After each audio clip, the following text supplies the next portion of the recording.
What's up, Savage Squad? Welcome to the Mindset module, and we're going to cover stress today. The topic is understanding and managing stress. This is something that we've covered in a few different ways. We've talked about this on Mindset Mondays. We've talked about this on Thriving Thursdays. We've talked about this at length.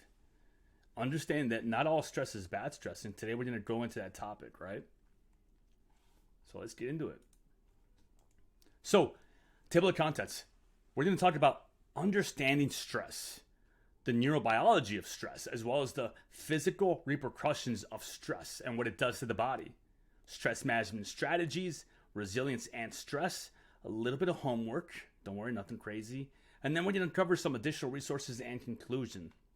So first of all, we have to understand what stress is, right? There is three different types of stress. There's acute stress, chronic stress, and eustress. So acute stress is something that looks very pretty when you look at it. No, I'm kidding. So acute stress is immediate response to a perceived threat. Often it's short-lived. It's that kind of jolt that we feel and our heart races up a little bit, but then it comes down. But however, it can lead to health issues if it's frequently triggered. If you feel like this is something that happens to you a lot, it can lead to health issues. Okay? Now, chronic stress. Let me put my phone on Do Not Disturb. There we go. Chronic stress. That's that unrelenting demand causing prolonged feelings and prolonged durations of stress. This can lead to also various health problems if not managed as well. Now we have eustress. That's a positive form of stress that can motivate you and improve performance. That's the stress that helps you grind to become a better version of yourself. That's the stress that you put onto yourself because you can manage it. A tip that I will give you is that it's very important to identify the type of stress you're dealing with to help design an effective coping strategy. And how do we identify these different stresses? So we have to think about what is it that triggered this feeling that I'm feeling? And why am I feeling this way? And am I feeling this way for a long time? And is this something that I felt before and I've been able to manage it before? All of these things matter, right? Neurobiology of stress, the fight or flight response. We got to understand the body's survival mechanisms against threats. Now, not all stress responses are bad, but when we do continuously feel them, the triggering of it, it can be harmful. We have to find a way to manage and how to kind of deal with the stresses of life. Sometimes the role of hormones plays a large part in this as well. Cortisol and adrenaline, the stress hormones, can cause various body responses from increased heart rate to heightened alertness, right? Long-term effects of this, chronic stress can lead to brain changes, resulting in memory issues and increased anxiety. When we feel stressed, we're more likely to feel anxious, we're more likely to feel depressed. And it's very important to identify these things. We can't just live life feeling that stress is a normal part of our life. We have to find a way to manage it and cope with it, right?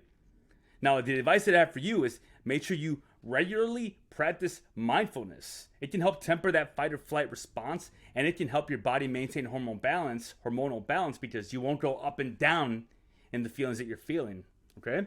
It's very important that we address that. Let me get the camera angle. All right.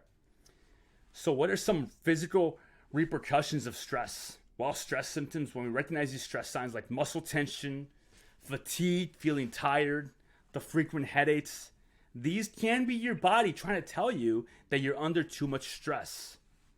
Think about your week. Think about your month. Are you putting yourself under too much stress? Can you manage it well? Are you making sure you're getting plenty of sleep? If you're not getting sleep and you have a lot on your plate, the symptoms of stress will show up that much more. And don't lie to yourself. Don't tell yourself, well, I'm getting 4 to 5 hours of sleep, I'm doing okay. No, like if you're only getting that little amount of sleep, your stress levels, your stress symptoms are going to be that much higher. And there's long-term health implications.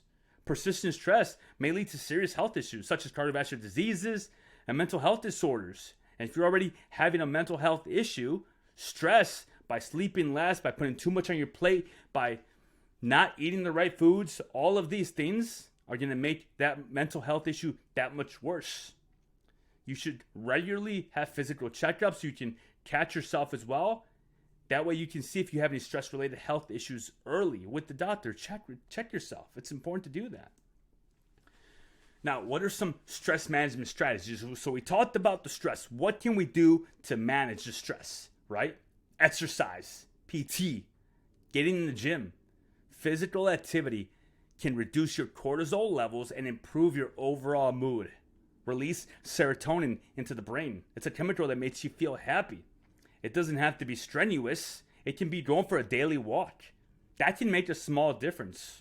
Now, don't get me wrong, strenuous exercise is going to promote a certain form of stress on your body, but that's the eustress. That's the positive stress. The stress you can manage. The stress that makes you better, right? Mindfulness and meditation. These techniques can help focus on the present moment, and they can significantly reduce stress levels. Start with 5 minutes a day and gradually increase. I personally hated meditation, but I downloaded an app called Calm, C-A-L-M, and I follow it through meditation exercises, and it's truly helped me. I do it about 5 to 10 minutes a day. Nutrition. Maintaining a balanced diet can boost your energy and overall mood. Include plenty of fruits, vegetables, lean proteins, complex carbohydrates, and make sure you are hydrating. Going back to the mindfulness and meditation, if it's not something you enjoy, you don't have to do it in complete silence in a room, facing nothing with your back against the wall and your hands up in the air like this. No, you can set yourself up on a pillow. You can rest your back onto a wall. Find ways that you feel comfortable. And the exercise of meditation, the muscle flexion of that is you losing yourself in thought and finding your way back. That's how it works. And of course, my favorite, cold water immersion. That is a great tool that I use to help manage my stress. Because when I do that, my stress levels come way down, right? Resilience and stress. Transforming stress. How can we harness stress? How can we harness it to not just be something negative, right? But as a tool for growth. Now, we can find ourselves in challenging situations.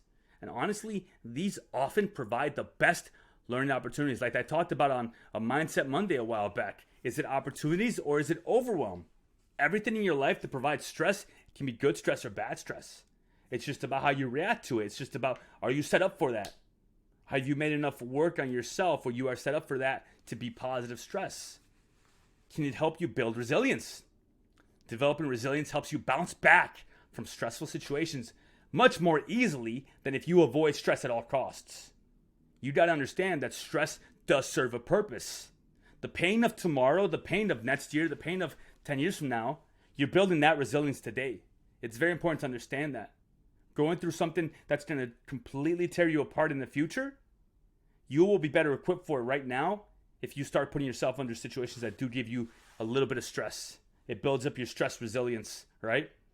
It can be cultivated through positive relationships, maintaining a hopeful outlook on life, and accepting that change is part of life. It's just a challenge. I want you to practice that. Practice thought stopping and reframing to turn negative thoughts into positive ones. So when something happens to you, think of the word good. Jocko says this, Jocko Willink. Look up the video good on YouTube. You'll enjoy it. Good. It gives you more time to do this or this or this. If something happens, good. Now I have time to focus on this. Reframe it. Stop your thoughts and reframe that negative thing that happened into something positive, right? Everything can be reframed, I promise you. Some homework.